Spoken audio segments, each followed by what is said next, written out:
Generally وسوسے ہر ایک کو آتے ہیں، کسی کو کم آتے ہیں، کسی کو زیادہ۔ بعض لوگ بہت زیادہ حساس ہونے کے سبب وسوسوں کے متعلق سوچ سوچ کر انہیں اپنے اوپر مسلط کر لیتے ہیں، اور پھر وہ اپنی اس اوور تھنکنگ کی وجہ سے خود ہی تکلیف میں آ جاتے ہیں۔ سو ویورز، آج کی ہاؤ ٹو ویڈیو میں بات کریں گے ہاؤ ٹو ڈسپیل سیٹینک وسپرز، یعنی وسوسے دور کیسے کریں۔ اگرچہ سائیکالوجی کے مطابق سپرسٹیشس یعنی توہم پرست لوگ زیادہ وسوسوں کا شکار رہتے ہیں، لیکن وہ ایک الگ ٹاپک ہے، صرف آج ہم وسوسوں پر فوکس کرتے ہیں۔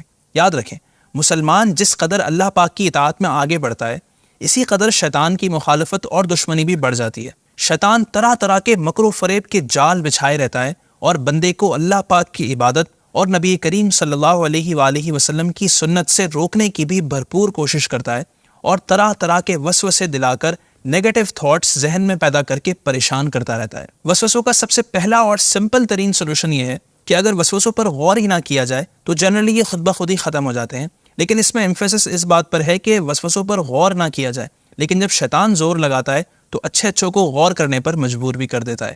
اینی اس کا حل یہ ہے کہ جب بھی وسوسے آنا شروع ہوں، ذکر اللہ یعنی اللہ اللہ کرنا شروع کر دیں تو انشاءاللہ شیطان فرار ہو جائے گا۔ حضرت ابن عباس رضی اللہ عنہ فرماتے ہیں، شیطان انسان کے دل پر بیٹھا رہتا ہے، جب بندہ ذکر اللہ سے غافل ہو جاتا ہے تو شیطان وسوسے ڈالتا ہے، اور جب انسان اللہ پاک کا ذکر کرتا ہے تو شیطان پیچھے ہٹ جاتا ہے۔ ویورز، یاد رکھیں، شیطان ہم سے اس قدر قریب ہے کہ ہمارے پیارے نبی صلی اللہ علیہ وآلہ وسلم نے فرمایا، بے شک شیطان انسان کے بدن میں خون کی طرح گردش کرتا ہے، اور صوفیاء کرام فرماتے ہیں کہ لہٰذا اس کے راستوں کو بھوک کے ذریعے سے تنگ کرو۔ تو یہاں ایک پوائنٹ یہ بھی پتہ چلا کہ وسوسے دور کرنے کا ایک طریقہ یہ ہے کہ اپنی ڈائٹ کو معتدل بیلنسڈ بنائیں اور اوور ایٹنگ سے بچیں، ورنہ وسوسوں میں ڈراؤنے خواب بھی ایڈ ہو جائیں گے اور وسوسوں کی تہ اور ڈارک ہوتی چلی جائے گی۔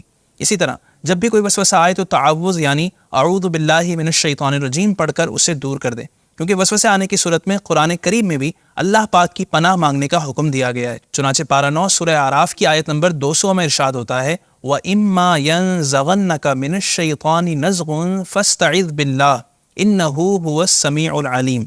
اور اگر تجھے شیطان کا کوئی کونچا یعنی وسوسہ پہنچے تو اللہ پاک کی پناہ مانگ، بے شک وہی سنتا جانتا ہے۔ اسی طرح لا حول ولا قوت الا باللہ پڑھیں، سورۃ الناس کی تلاوت کریں، آمنت باللہ ورسولہ کہیں۔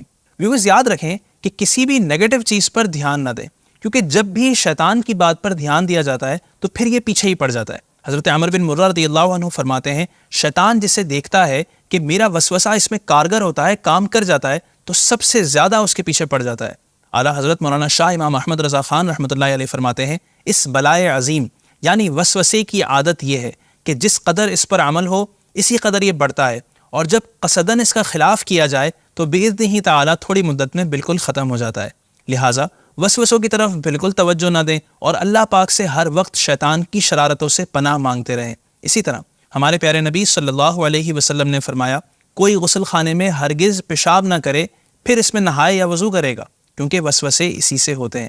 اور آخری پوائنٹ یہ کہ وسوسوں سے بچنے کے لیے اپنے آپ کو گناہوں سے بچائیں اور تقوی اور پرہیزگاری اپنائیں۔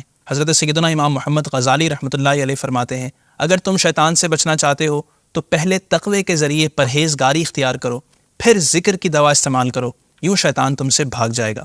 ویورز، اللہ تبارک و تعالی اور نبی آخر الزماں صلی اللہ علیہ وآلہ وسلم کا بتایا ہوا راستہ نہایت شفاف اور سیدھا ہے۔ یقیناً اسی پر چل کر ہم شیطانی حربوں سے، اٹیکس سے محفوظ رہ سکتے ہیں۔ اللہ پاک ہمیں وسوسوں سے محفوظ فرمائے، آمین بجاہ نبی الامین صلی اللہ علیہ وسلم۔ ہماری اس ویڈیو کو شیئر ضرور کیجیے گا اور ہمارے چینل کو سبسکرائب بھی کر لیجیے۔ السلام علیکم ورحمۃ اللہ وبرکاتہ۔